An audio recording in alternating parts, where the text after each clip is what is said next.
everyone who's joined us already. We're so excited for you to be here today for RD Updates. Just some minor housekeeping things, and then I'll let Beth Kitchen take it over from here. If you have any questions throughout the presentation, please just type them into the chat box because I'll be monitoring that. We will leave some time at the end of the presentation for questions if you do want to unmute yourself and ask a question at the end. But for now, please use the chat box. I'm also about to pop into the chat box a link to the Qualtrics survey that you need to fill out to get your continuing education credit. So if you're a registered dietitian on the call and would like to get continuing education, please just don't forget to fill out that survey at the end of the presentation. And with that, I will let Dr. Kitchen take it from here. Thank you, Tara, so much. I'm very excited about this episode. This is a really pertinent topic for all of us today, the treatment of eating disorders, but particularly with the impact of the pandemic. And we have two people joining us today. I'm going to call them the dynamic duo because they work really well together. And I think we're going to learn a lot from both of them. First of all, we have Jane Johnson. And Jane is a licensed social worker and a certified eating disorders specialist. And along with Amie Guice, who is a registered dietitian and got her master's degree and her internship training here at UAB, they actually worked together to develop the UAB Student Health Eating Disorders Team Program. So they've worked together way before then as well. And so Amie is actually, both of them moved on after being at UAB in student wellness.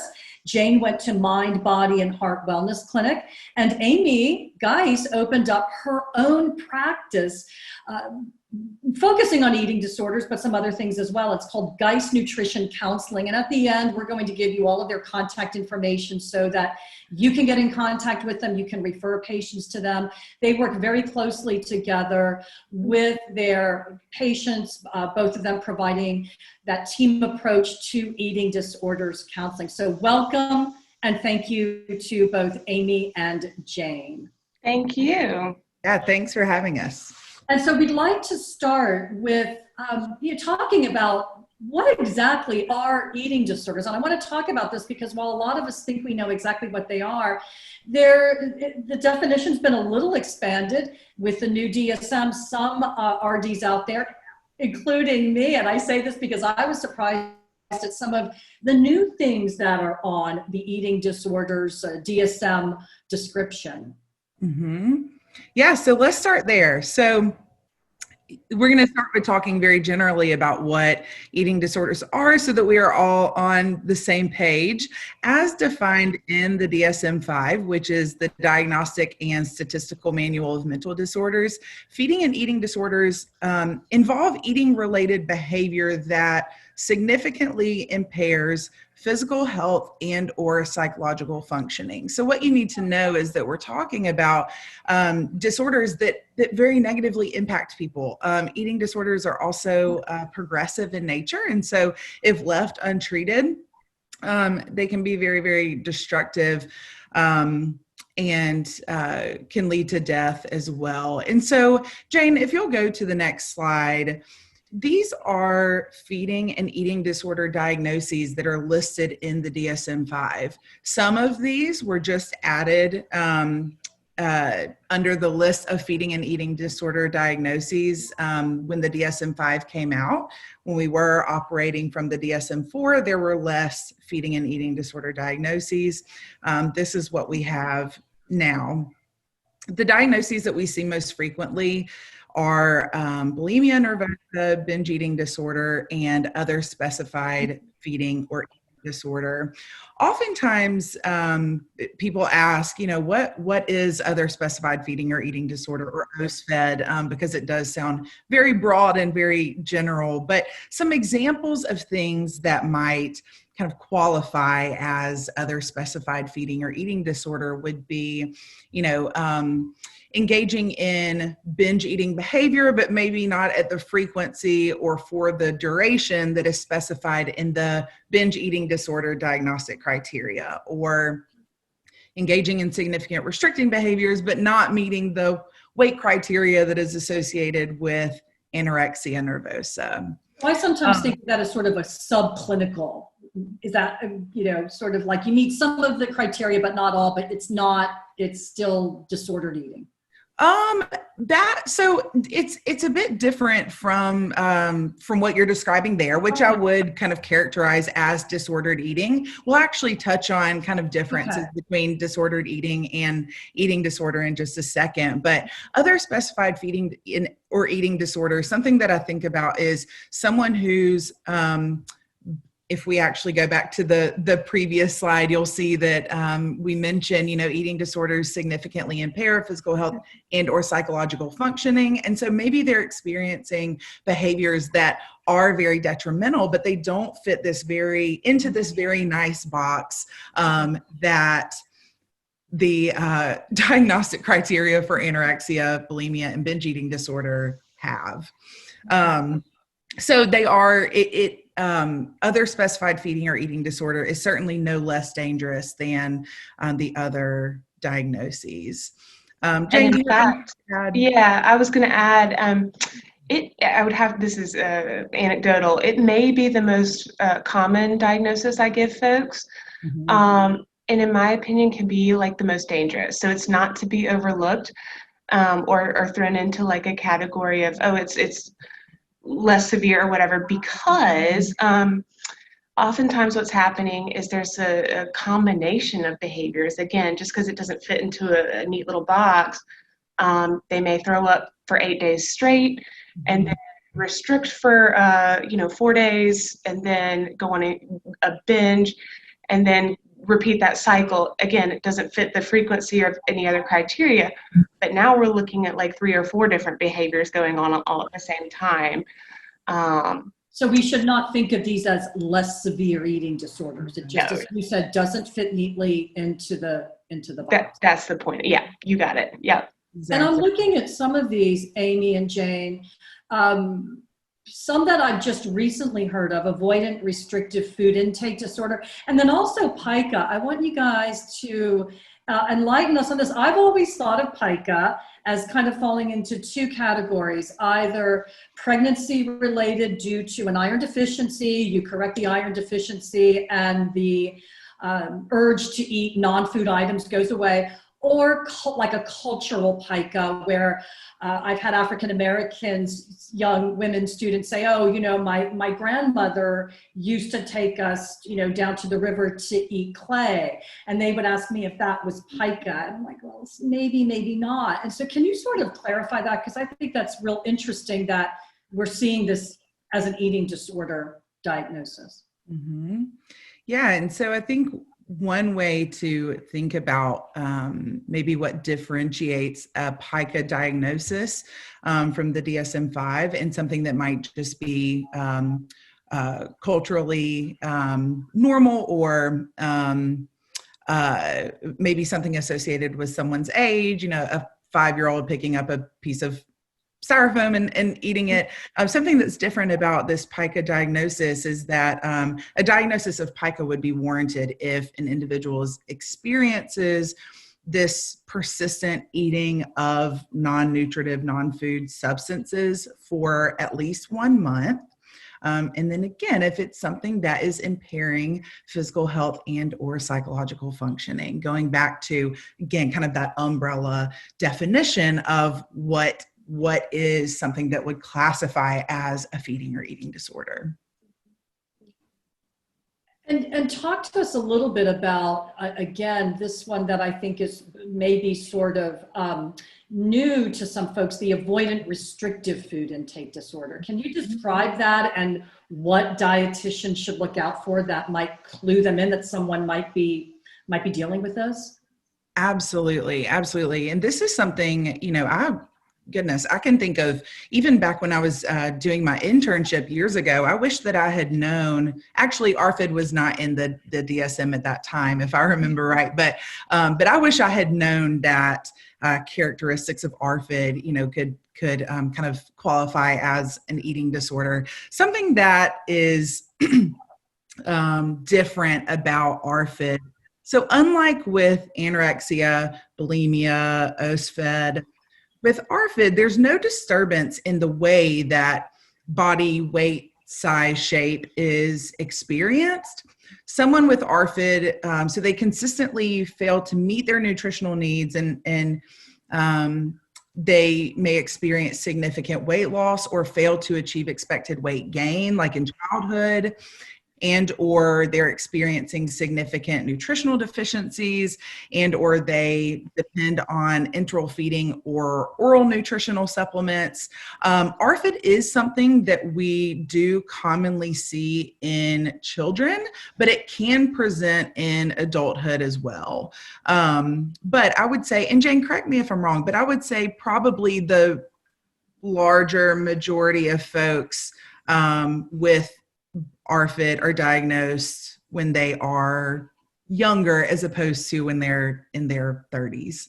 Is that right?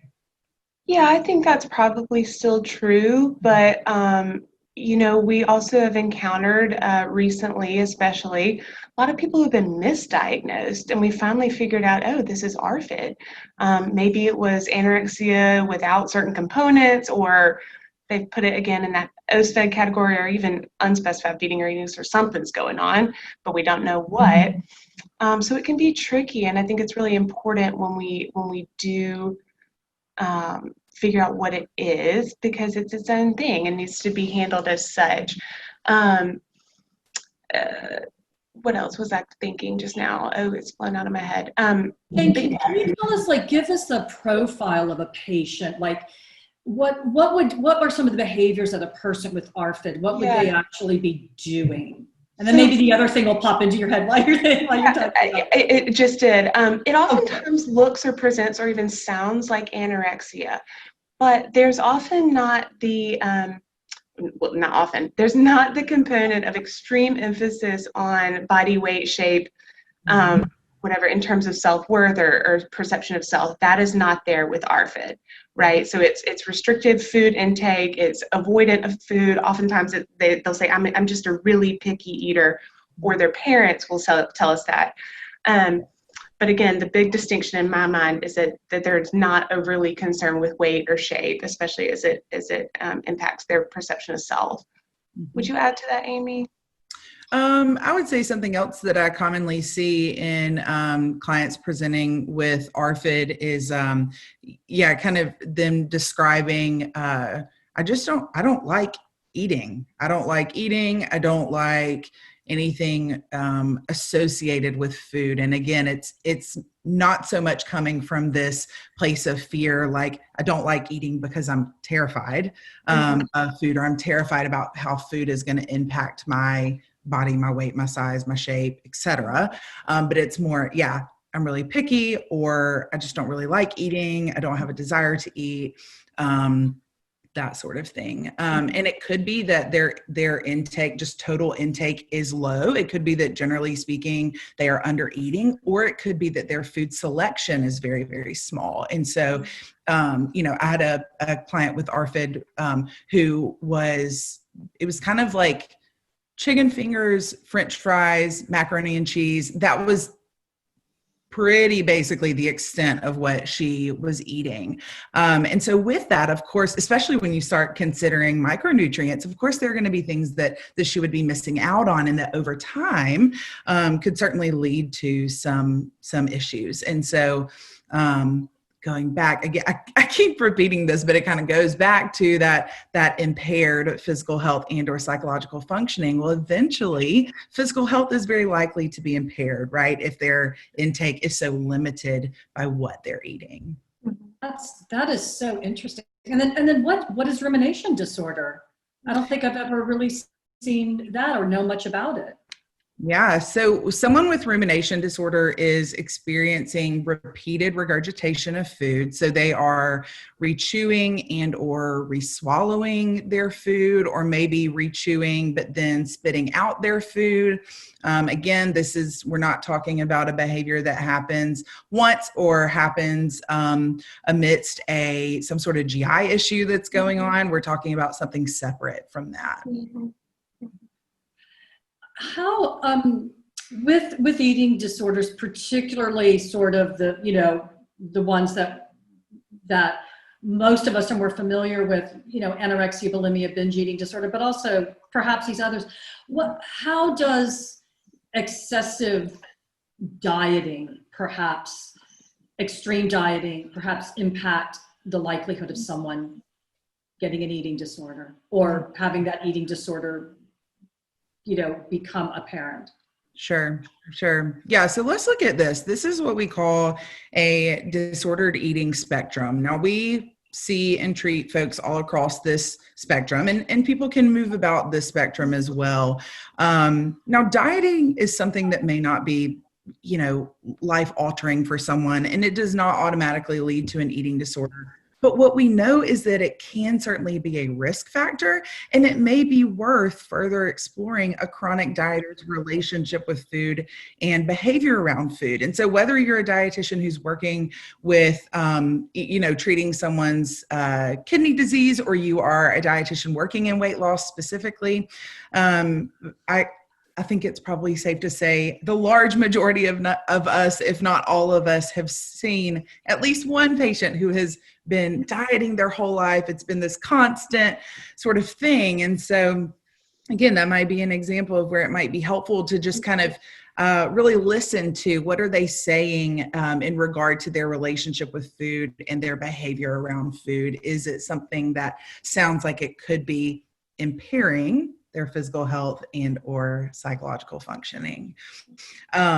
In disordered eating patterns aren't normal, but also an eating disorder has not been diagnosed. Some examples may be, emotional eating, feeling shame when eating certain foods, or skipping exercise, having a lot of food rules, having anxiety about body image related to food and exercise.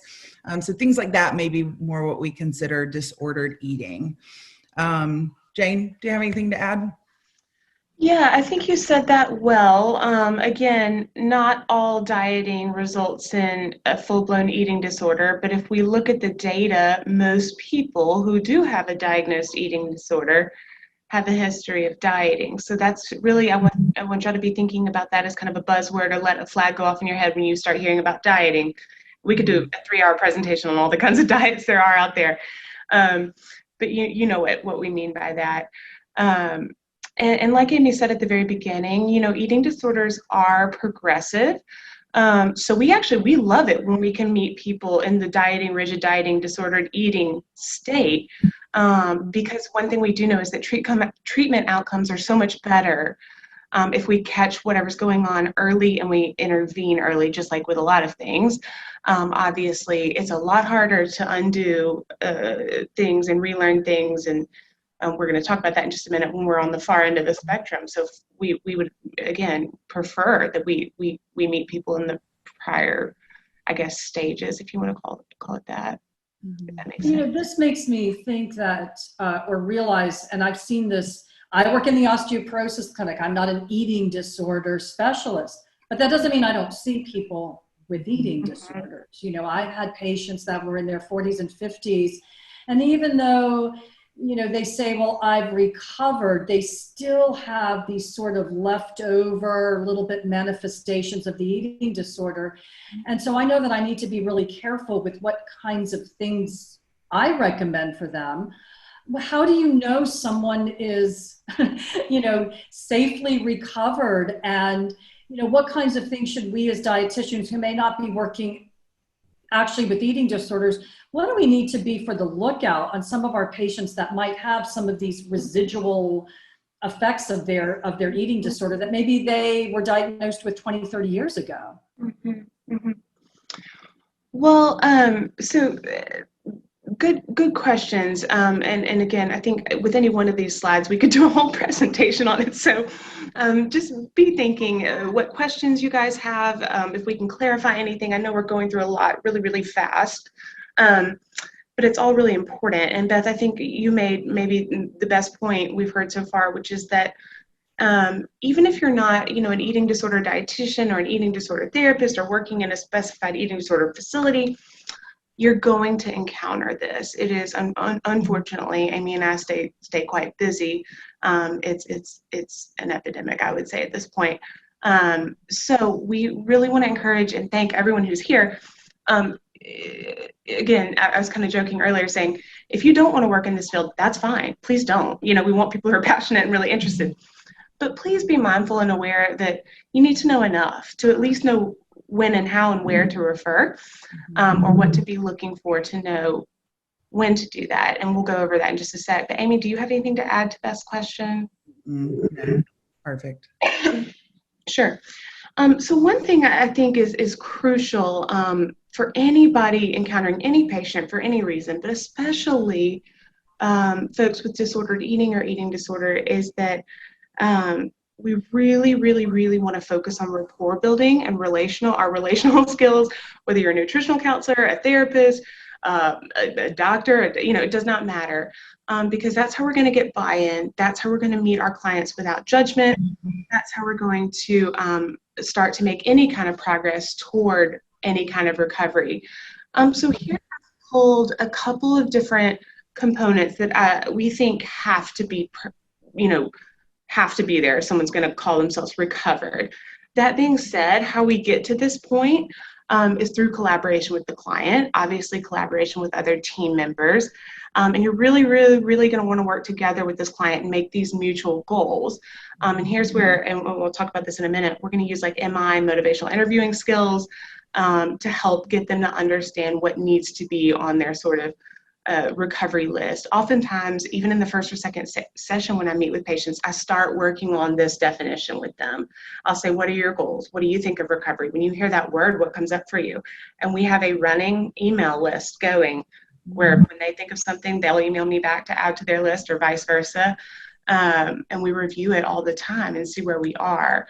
I think another really, really important thing you just named, Beth, is that to get to this point, no matter where you start, takes a really, really long time. And it can be very frustrating or very scary, especially on the part of the provider when you're watching someone, you know, starve themselves or decompensate in front of you, or you just, it's like, you know, it's like a puppy walking toward an oncoming train. You just want to do anything in your power to go out and save that person or the dog in this weird metaphor I'm using. But you have to be really patient and find that balance of when to push, when to sit back and be with the client, when to push a little more, when to sit back, because all of these changes are not going to happen at once. And there is some order to this, and I won't get into all that today. But we wanted you guys to have an idea of what we mean when we say the word recovery, because it comes up a lot. And you're right, Beth, that there can be some lingering things, or even, you know, someone could achieve this like point or call themselves recovered, and then, you know, a big trauma happens or a big crisis happens, or, you know, a pandemic happens, and oh my goodness, some old thoughts that I thought I had worked on are you know, right back at the ready. So that doesn't necessarily mean somebody has relapsed or we need to go, you know, all the way back to square one, but certainly something to address and be aware of, that those can resurface and be handled. But yes, you're right. And we're seeing that a good bit in what we're dealing with right now. And then also for us to be really careful not to play a role in encouraging someone to go on a diet or doing something that might be harmful to them. We as the dietitian, I think, yes, they're recovered, but let's also not put them in harm's way by making recommendations to them that could then be actually harmful. Oh my gosh, thank you for saying that. Amie, do you want to add? I appreciate that.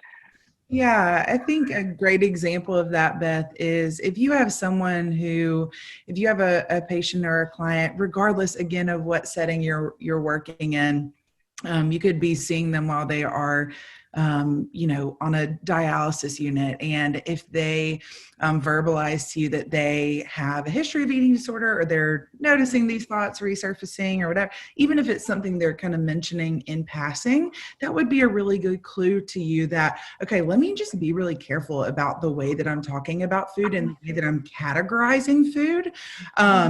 Just a really simple example that I'm thinking of is, you know, you have a patient with GERD and you're talking to them about, kind of medical nutrition therapy related to reflux, right?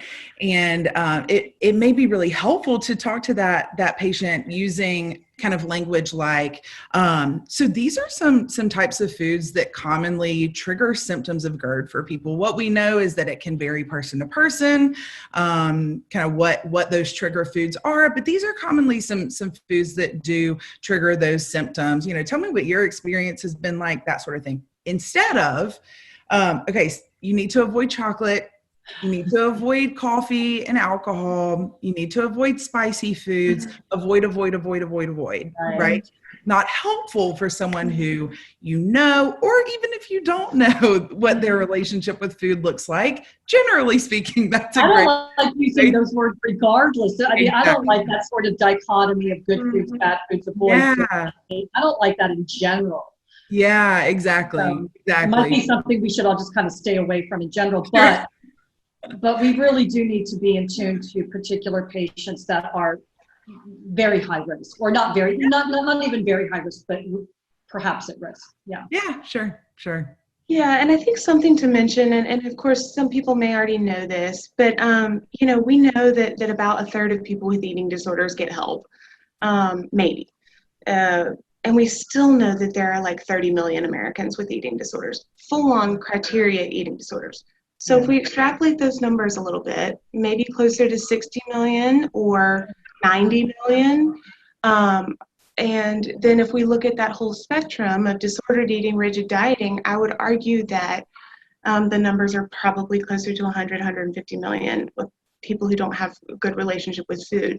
So I can't tell you how thankful I am for that question, because if I had a penny for every client who told me, well, I went to the doctor and they looked at my BMI and then handed me a pamphlet on being obese, and now I'm in your office because I've starved myself for 2 weeks and I'm so mad, or I've made all this progress toward this definition of recovery, and then I got some, quote unquote, overweight diagnosis or some kind of lecture from I'm picking on doctors here, but it could be anyone. It could be anybody doing that. Yeah. So our general rule is again, please don't go into this field if you're not interested in, but please learn enough to know how to do an assessment. And maybe we could even do kind of a follow-up on that, but to rule out what could be going on and how to maneuver from there if you do start hearing things.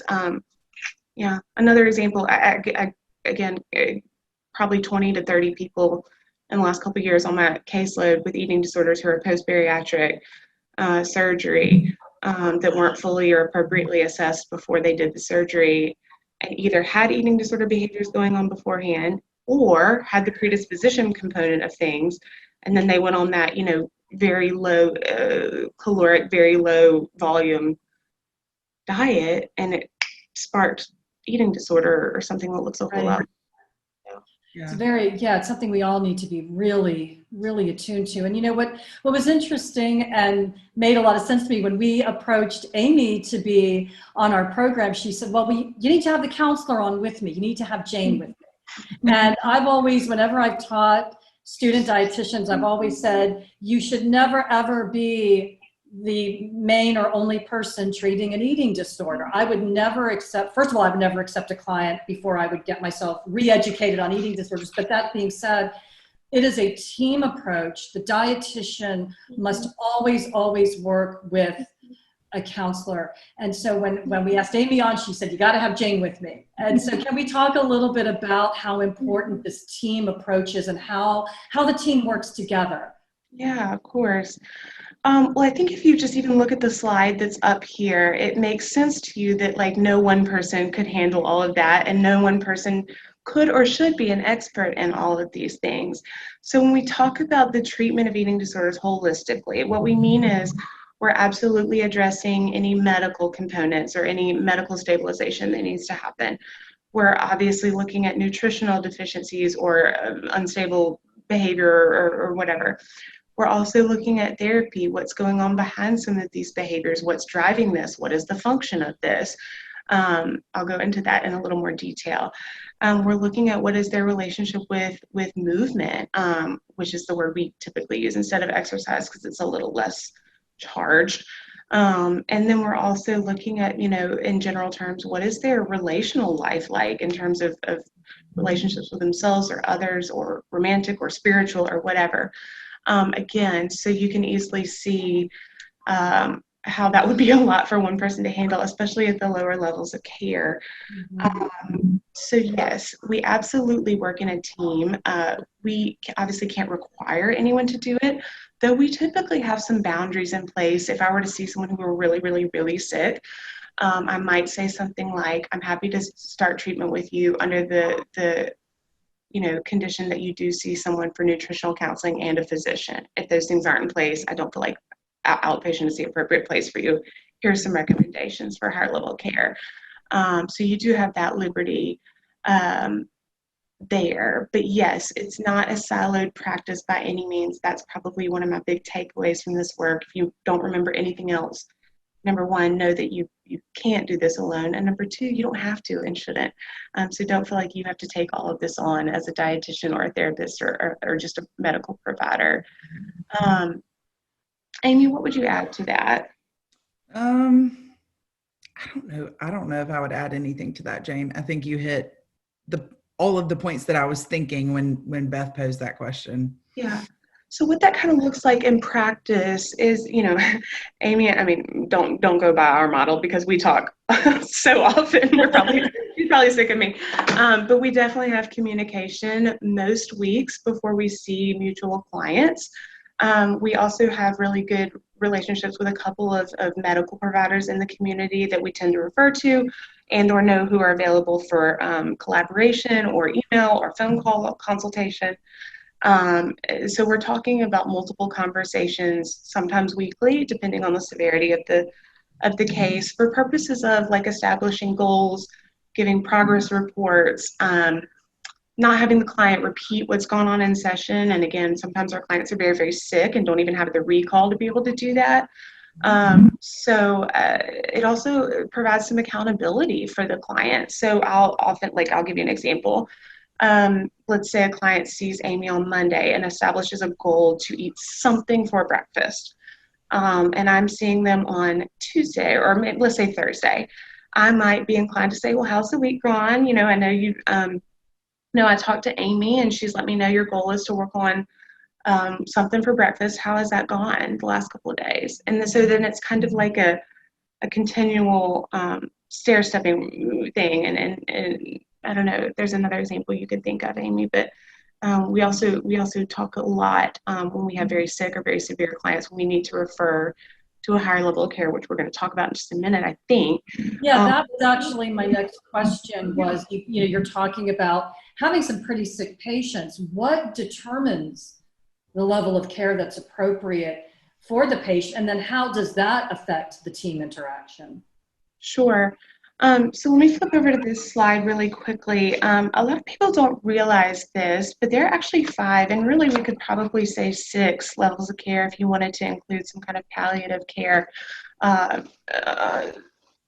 level on this list. But for our purposes, we'll say that there are 5. And starting with outpatient kind of at the bottom, that's the lowest level of intervention. That can typically look like once a week visits with each of your providers or somewhere close to that, depending on your needs. And then the level of intervention goes up as the list goes up. So intensive outpatient, 3 to 4 hours of care, 3 to 4 days a week typically.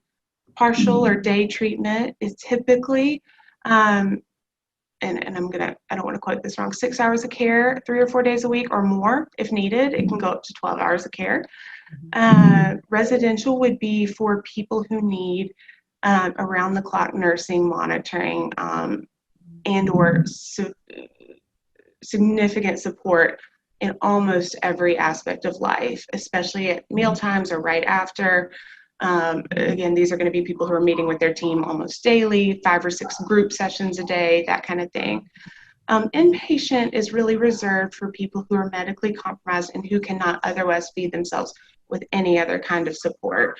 And interestingly enough, there's actually not a lot else that goes on at the inpatient level of care because these people are so compromised or so sick that they can't absorb any kind of counseling or nutritional counseling interventions that are family counseling or whatever. Our goal at that level is to get them fed and get them nutritionally stable so that they can progress down the other levels of care. It's really, really important in this conversation to note that we need to always try to treat people at the appropriate level of care. And just like with medicine, you don't start somebody on 80 milligrams of Adderall if they would be fine with 20.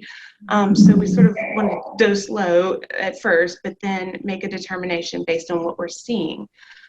We do have some guidelines to go on for this, and then various insurance companies will also tell you what they're willing to cover, although we don't want that to be the criteria. We can always fight the good fight if somebody needs a service that they are not have benefits for, or we think that would be most appropriate. But regardless, at any level we're talking about, those components of treatment are there, and those providers, at a bare minimum, a dietitian, probably a medical provider of sorts, and a therapist should be present. But we can also, include people like physical therapists or athletic trainers. We might have to loop in a specialist, especially at some of these higher levels of care. If there's cardiac problems or endocrinology problems, we're definitely going to include those folks on the team and in the conversations. What else do I need to add, or did that answer your question? That was a beautiful answer to my question. And one of the things I do want to kind of skip ahead a little bit on our questions here. We can circle back. There are a couple things I'm going to circle back to, but I really, because as usual, time goes by so quickly in these wonderful conversations. I really want to get to the topic of how the pandemic has affected. I mean, we can circle back to some of those other things, but I think I would really like to know, because this is something that I thought about as the pandemic and that everybody was shutting down, and how I thought, from a nutritionist perspective, how is this affecting people's care? What about people that have an eating disorder and are not getting care, and how is that affecting it, just being inside at home all the time and not getting out? So just all of those questions that I have swirling around. Yeah, no, I appreciate that. And again, we can go back at any point. Yeah, we can circle back to some of those. Whatever we need to do later on. But I think this is important. And I've had this thought last night, we're talking about COVID and a pandemic, and I hope to, anything that this is a once in a lifetime experience for us. But it occurs to me that, there are crises all the time. The Panhandle of Florida is dealing with power outages and hurricanes. And, I think about Katrina, or gosh, again, not exactly the same, but they present similar challenges to what we're talking about. So I think this is a worthwhile conversation. This treatment and this care is intense when things are going well. And when we have crisis or, things like a pandemic, we have to be extra mindful and extra careful. So what we wanted to do is just name some things we're already doing. So one of the things that we've talked about is this idea of psychological flexibility, or improving their way of coping or living, in simple terms. So what that means, how do we stay present? How do we choose to live within our values? How do we make choices based on who we are, not the eating disorder? Or you could even substitute things like, substances or whatever in this definition. How do we experience hard things and choose based on the circumstance, and choose to cope in novel and creative and adaptive ways? So that's what we mean by that word. And we're always doing that. It occurs to me that, something like COVID or the pandemic is kind of the ultimate form of exposure therapy. Of course, we have a very structured and safe way we do that in normal times, I guess, but this is kind of like being thrown to the elements, so to speak. We have to be very aware and very responsive, and that our clients are going to experience an extreme amount of anxiety if that is the case. But yeah, it's kind of like a intense shock treatment for exposing our folks to things they are afraid of or feared stimuli. Of course, some things we already do in normal times, we're always working with folks on limited financial resources or limited, food. We're doing that anyway. We have a lot of resources in place for that. And it's giving us a chance to expand our knowledge and our ability to help and advocate for our clients too. Of course, eating disorders are very isolating and lonely disorder. You can imagine why, but oftentimes eating or being in the presence of food or existing in the world or taking up space is a big deal for folks with eating disorders, and they tend to isolate and or the disorder unfortunately disrupts existing relationships because of the nature of it. So oftentimes we're already talking about loneliness and isolation, and encouraging our clients to figure out ways to address that. So we have that already in place. And then, nothing changes in terms of the severity and the recommendations that we would make if they did need more support. We might have to play a little bit bigger role in advocating or finding help for our clients in that case. But those are some things we are already doing. So I don't want anybody to, have a freak out like, oh my gosh, this is changing the course of everything. Did you guys move to more online care as far as how is that working? And I know, Amie, that you pretty much do all online therapy. How is that more effective? How does that affect your relationship with the client? And is that is that something that we all need to be sort of thinking about? Jane, do you want me to take that, or do you have anything to say? I'll add quickly. I initially started out in private practice as an in-person therapist, though there are plenty of online platforms and nothing wrong with that. But this has sort of opened up an opportunity for us to do more online or Zoom or encrypted, safe telehealth. One good thing I think has come out of this is that it's actually improved engagement in the process. We have eliminated the barrier of travel. Most insurance companies have waived the cost of copays if people are choosing telehealth. So we're actually seeing more buy-in in some cases. Now, not everybody likes it, but it's working in those ways. We have to be very mindful that we probably do need to lay eyes on our clients at some point. So that's something I'm a little bit mindful of, or having somebody on the team lay eyes. Right, you can't see the physical changes in someone when you're online. Yeah, that's what I would add. But Amie, you answer. Yeah. So Beth, you mentioned that my practice is, and before the pandemic, was already 100% virtual. So what that means is all of my sessions are conducted via video conferencing, and so, yes, I would say good things about that. The convenience for the clients, someone who maybe otherwise couldn't have seen me because of their, they start work before I'm seeing folks, or they get off work after I'm done seeing folks, whatever. They can see me during their lunch break or whatever.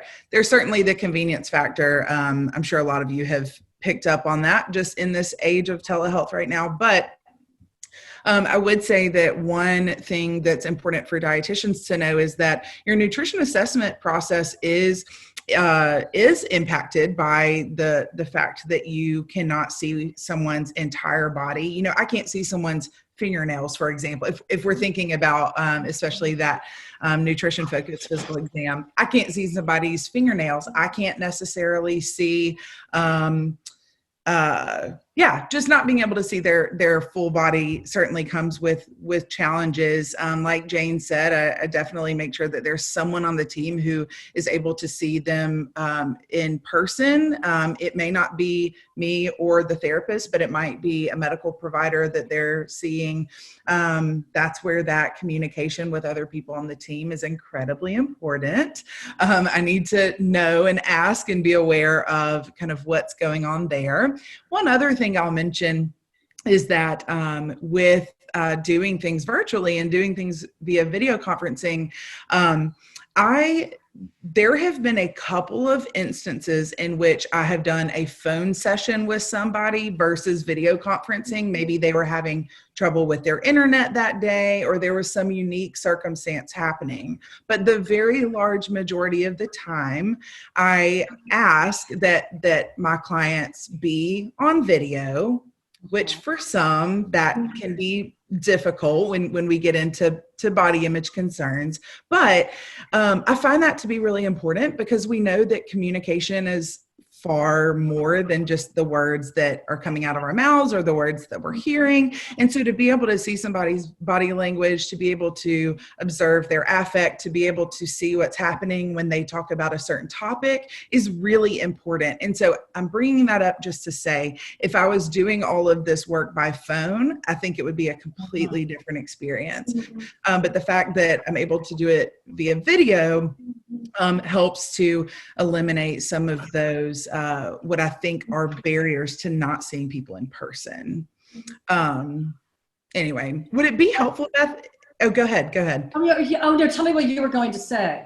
I was going to say, would it be helpful if we get more into challenges that have presented kind of amidst this pandemic that we're observing in some of our clients? Yes, some of the things, and then also, and I don't know if you, I mean, there's probably no data on this, but I also have sort of wondered, do you think the pandemic could have actually increased eating disorders in people that were yes. Simply because of the isolation, the access to food, just all of the things that the pandemic has done. So Amie, yes, definitely talk about that. And then just your sense of it. I think about that. I think, oh my gosh, are we going to find, when the data start to roll in, that the pandemic actually was a factor in increasing manifestations of eating disorders? Yeah. We do. I actually have read a couple of papers that have come out this year just since the pandemic started. And there is some data where people, and keep in mind, a lot of these were surveys, things of that nature. So that when I'm talking about research papers, that's what I'm referring to in this case. But there have been some things that have come out about just things that folks with eating disorders have experienced, especially in the early stages of the pandemic. That's kind of the data that we're getting now, right? Is information that was gathered in the early stages of the pandemic. But we're seeing things in our office too, that we're hearing things that our clients are saying that are directly related to, again, what their experience has been in the midst of a pandemic, because individuals with eating disorders face unique risks secondary to the pandemic.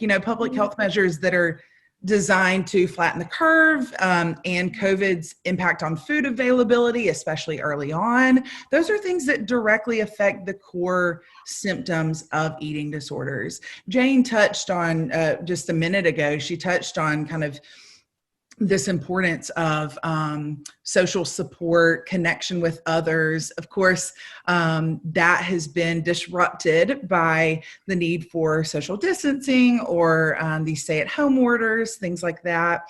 And that varies state to state, as we know. But she also touched on exposure therapy being a very important part of treatment of eating disorders. And of course, our kind of typical exposures have had to change a little bit, whereas I might guide someone through this exposure challenge in a grocery store setting, for example. It might be that at a certain time that doing that sort of exposure, or a restaurant exposure or something like that, would be off the table for now. There are other exposures that we can do, right? And things that we can kind of do in its place, but it does look a little bit different, no doubt. One of so many interesting issues. Like I didn't, the exposure therapy, the exposure challenges, and it's just so interesting. And you guys have had to really adapt to this. Mm-hmm. Yeah. And I really do think that regardless of what setting you're working in as a dietitian, I think there's been a number of ways that you've had to adapt. But yeah, in this case, we're talking about, again, unique challenges that are presenting for folks with eating disorders. And there have certainly been some. One thing that is coming up is for some folks is increased time that they're having to spend in very triggering environments. And an example that I'm thinking of, just to kind of let you know what I'm talking about here, I have a client so she moved away for college. She was living with her parents, moved out of the house. Mom and dad are both eating disordered from what the client has described, and being in that household is very triggering for her. She moved away for college. here comes the pandemic. She ends up having to move out of her on-campus housing back into home with mom and dad, and has been there for several months now. And so that is something that has contributed to this increase in eating disorder behaviors that she's experiencing. So that's just one example of what I mean by increased time spent in a triggering environment that some folks are dealing with. Yeah, and I'm sure you have many just so interesting examples of that. This is really fascinating. Sure. With the little time we have left, I wish we had scheduled this for like 2 hours, because there's so many things I want to ask you. And I think we're definitely going to want to have you guys back for talking more about this, because I'm so interested in so many other things. But one of the questions that I get from a lot of people, whether it's students when I'm discussing eating disorders, or family or friends, when you see a friend, a family member showing a sign of an eating disorder, something that you guys said, 2/3 of people are not getting help. And I'm sure there are many barriers to that, costs, access, just all kinds of barriers to that. But let's say we see someone that we believe is exhibiting a potential eating disorder. How can we help them? It's a very sensitive topic. How do you try to get somebody to get care when that's a tough thing to bring up? Yeah, I think number one, if anybody's interested in looking at the National Eating Disorder Association website, I think we have it on our resources, I'm not sure, but they have wonderful scripts for friends, family, parents, things, general starting points. But we always tell people, be objective, be honest, and be non-judgmental. So what we mean is, we can expect some resistance, we can expect some shame or whatever, but I might say something like, Amie, you're one of my best friends. I really love you. I've noticed you haven't come out to eat with us for the past 4 months. Every time we've been with you, you haven't really engaged in conversation, and you've gone to the bathroom every time right after you've eaten. And I'm noticing you just seem really withdrawn, and I'm really worried that there's something going on, like an eating disorder, and I'd like to help you get help. Like, simple. It's facts. It's I love you. It's right. So showing compassion, and then saying, this is what I'm seeing. These are the behaviors that I'm seeing that are concerning to me. How can I help you? I want to help you get care. Absolutely. And we also would be happy to help you navigate those conversations if needed with loved ones or friends or whatever in a more thoughtful way, if you need that. So you please utilize us. And then why don't we pull up that slide that has the resources on it? We can and Amie, what do you anything to add to what Jane said about helping someone get care? And these are great resources to go to for students, for all of us who are professionals in bringing this up with people, because starting that conversation cannot be easy. Yeah, and like Jane said, NEDA really does have some great scripts. Scripts. I couldn't think of the word, but that's okay. Yeah, I mean, basically a script for kind of how to navigate these conversations. The only thing I would add to what Jane has already said is that that is how you can broach the subject. That is how you can approach this individual that you are concerned about. And it is still up to them ultimately what they want to do with that and how they want to respond to that. And so I'm just bringing that up to say it might be helpful to not necessarily go into that situation assuming that they're going to be like, oh, thank goodness you said something. I mean, they might do this, but oh, thank goodness you said something. Yes, I've been wanting to talk to somebody about it and I just didn't know how, et cetera, et cetera. It might be met with some defensiveness. It might be met with, who knows, but I think it's helpful to kind of remind yourself, like, how they choose to respond is totally up to them, but I want to do my part in expressing concern, saying objectively what it is that I'm noticing, that sort of thing. Absolutely. And I'll just add to that really quickly. I know we're coming up on time. And I want you to bring up your slide on your contact information while you're talking. Oh, sure. There you go. I want everybody to see your information in case they want to get in touch with you. We obviously go into this work because we're passionate about it and come at it with a very non-judgmental stance.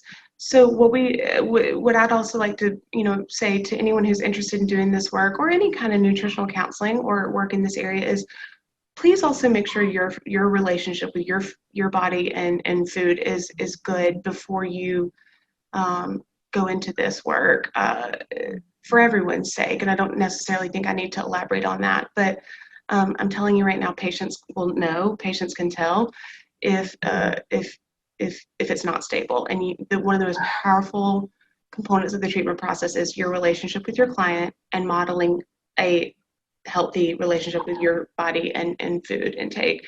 So no shame. That is such a good, I'm so glad you said that. Thank you. Yeah. That's really important. I think I would love to have you guys come back on with like case studies. Would that be something? Sure. Because I think something that I would be interested in and many other RD nutritionists would be interested in is really seeing sort of the nuts and bolts of how you actually do your counseling, like, the exposure challenges and what that means and how you do that and all that kind of stuff. So I think a great follow-up to this, and then maybe in the next couple of months, would be actually a presentation of some case studies. And then also, I think, Amie, for you, I think a lot of RDs want to know how you set up your counseling practice and how you bill and do all the things that you do. I think that would be very interesting. Tara, do we have any questions from the viewing audience right now? Before we're right about at time, but we can always go a little over because this is Zoom, right? So. Exactly. And we don't have any questions in the chat box, but I did just type a little note to encourage people. If you have any questions, please let us know. I know I thought this was such an informative, such a wonderful presentation. So I've just been sitting here like the whole time. So I don't have any questions myself, and I can understand if the audience doesn't either. We did have one comment though of, yes, Amie, encouraging the, it's explaining more about your private practice and how you got into that. So we'll definitely have to set that up as a future session. Yeah, I think a lot of us would be interested in knowing that. I think a lot of people, students, but even people that have been around a long time like I have, are very interested in that. And then again, I think the case study, so that we could see what do you actually do? How do you actually do that counseling with a patient? And any closing thoughts, any big, like if there's one thing that we take with us after your presentation, what do you want us to remember? Well, I jotted a few things down. Again, I said this, but I think please be aware, you don't have to be a specialist in this area. You just have to know enough. So sign up for any opportunity you can to learn just enough to know when to refer or when to do what. It has to be done in collaboration. And I cannot believe we forgot to say this early on. Please take this message home. Weight is not the most important if not one of the, please don't use weight as an indicator as to whether or not somebody has an eating disorder. Anorexia is actually quite rare and is one of the only disorders that may influence weight whatsoever. I think when people think of eating disorders, they go, anorexia, whatever. But what we're really seeing most of is binge eating, OSFED, and bulimia, and some of the other ones. Of course, we have restrictive eaters in our offices, but please know that's not what we were talking about when we said see the full body. It certainly can be, and we need to be aware of that, but not as important as you might think. Well, and Jen, I'm glad you brought that up, because I heard a really interesting case study from a doctor who said he had a patient who was very, very underweight, and he kept assuming that she had anorexia and really pushing her with questions on eating. Well, it turns out she had celiac disease.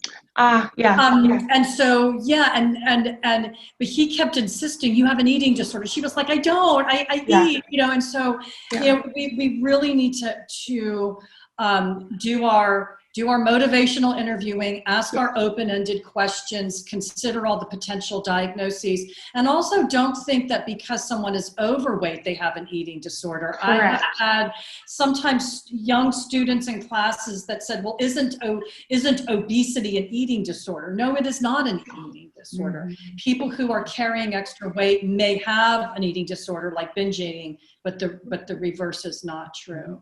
Mhm. Yes, thank So, you. yeah. And someone in a larger body could be dealing with really, really restrictive behaviors too. So again, one more thing is the Right. weight is not necessarily an indicator of what the behaviors look like either. Yeah. Just like someone who is engaging in binge eating behaviors might be in a smaller body. So it's very nuanced. If this might be helpful for folks to know is if you're looking for a little bit more information related to kind of this topic of weight specifically. I'm doing a talk at ALDA in March. It'll be, which ALDA's virtual this year, as I'm sure y'all are aware of. But anyway, I'm doing a talk on weight inclusive practices and doing a deeper dive into kind of weight as an indicator. Indicator. Weight as an indicator of health and how we use weight in our assessments and things like that. And so just on it made me think of that when we were talking about this topic, that some folks might be interested in that. Yeah, I'm definitely interested in that. I also want to mention that Amie and Jane, you both are involved with, forgive me if I'm saying this incorrectly, is Health at Any Weight, or is that what the sort of the practice is called? Health at Every Size, I think is Health at Every Size. That's what it is. Yeah. Which that's one thing that's going to kind of be a part of that conversation. Yes, is what is Health at Every Size. There's a lot of things that Health at Every Size is not. There are common misconceptions about Health at Every Size, but essentially Health at Every Size is not. It does not mean healthy at every size, but what it means is behaviors are such a or are a stronger prediction of health and health outcomes than weight alone. And in this kind of weight-centric healthcare system that we're operating in right now, there's a lot that gets missed because of the kind of emphasis on weight that we're experiencing. So more to come in March. Oh, I love it. I love it all. This has been an enlightening conversation. And Ben, you've given me so many ideas for future RD updates with you both. And I hope that you will be willing to come back and do some more RD updates, because this is such an important topic. Thank you all. Please look for our October RD updates. Tara, do you want to tell folks a little bit more about that? Sure. Yes, our next RD update is going to be the last Monday of October. It's October 26th at 11 a.m. And we'll be speaking with a pediatric dietitian who works with neonatal nutrition specifically. She's doing research in this area for her PhD in nutrition sciences. So we're excited to hear about her practice and experiences working clinically, but then also what she's doing with her research to help really propel the field forward, because there's not a lot of research about neonatal nutrition right now. So we look forward to that next session, and hopefully Jane and Amie, you guys can join us if you're available too. Thank y'all for having us.